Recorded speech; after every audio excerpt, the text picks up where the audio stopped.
Agricultura por el mundo, por Eusbiotech. Antes de empezar, ¿quiénes somos? Somos Eusbiotech, la Asociación Vasca de Biotecnología o Euskal Biotecnologia Elkartea. ¿Y qué es la biotecnología? Se denomina biotecnología la rama de la ciencia dedicada al uso, modificación o creación de sistemas biológicos para obtener productos específicos. La biotecnología puede dividirse en muchos colores, como es la biotecnología roja o biosanitaria, la azul o marina, la amarilla, agroalimentaria, la verde. Hoy nos centraremos en esta última. La biotecnología verde es la aplicación de la ciencia y la tecnología a las plantas, con el fin de alterar materiales vivos o inertes para el desarrollo de conocimiento, bienes y servicios.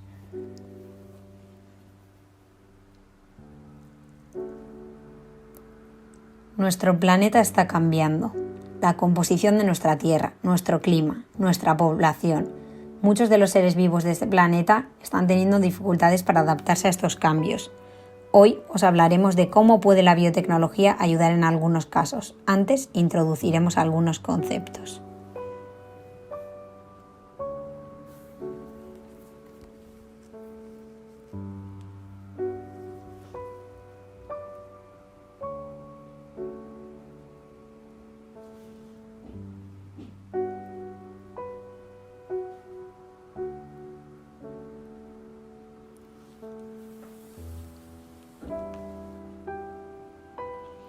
¿Qué es un organismo modificado genéticamente o OMG?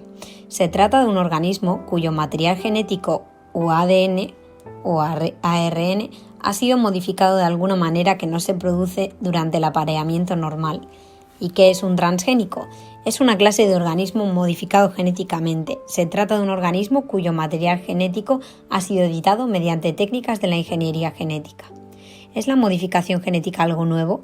Los humanos llevamos miles de años modificando genéticamente las plantas. Una de las técnicas más empleadas a lo largo de los siglos es la selección dirigida, aunque es un largo proceso que puede durar años. Los agricultores seleccionaban aquellas variedades que daban mejor resultado, las más productivas, las más sabrosas. A esto llamamos selección dirigida. En esta imagen podemos ver cómo era el maíz salvaje, a la izquierda.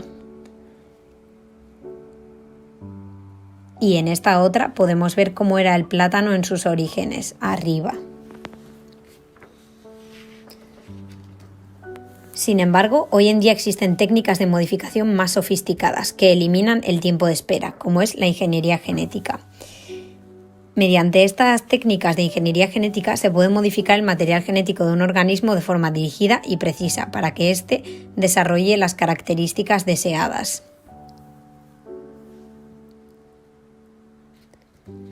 A continuación hablaremos de algunos ejemplos de la ingeniería genética. El primero de ellos es el arroz Suarna Sub 1. Mediante la ingeniería genética se ha creado una variedad de arroz resistente a las inundaciones, denominado Suarna Sub 1, tan solo añadiendo a su genoma un gen denominado Sub 1, que es el que aporta la resistencia. Esta variedad podría ser muy beneficiosa para los lugares más azotados por los monzones, como la India, Pakistán y Bangladesh. A continuación veremos un vídeo.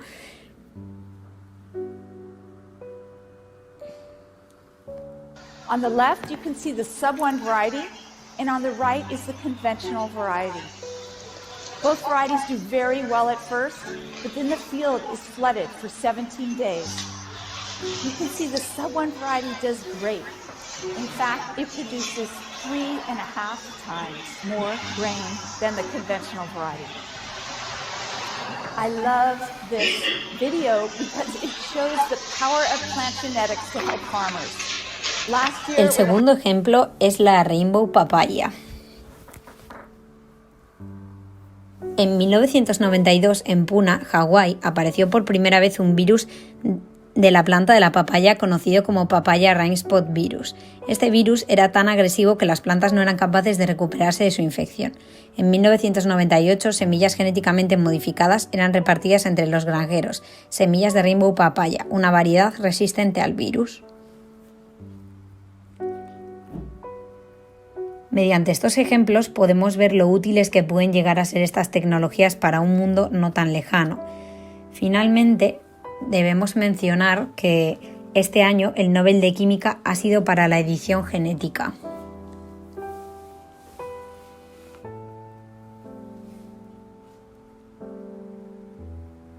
Muchas gracias.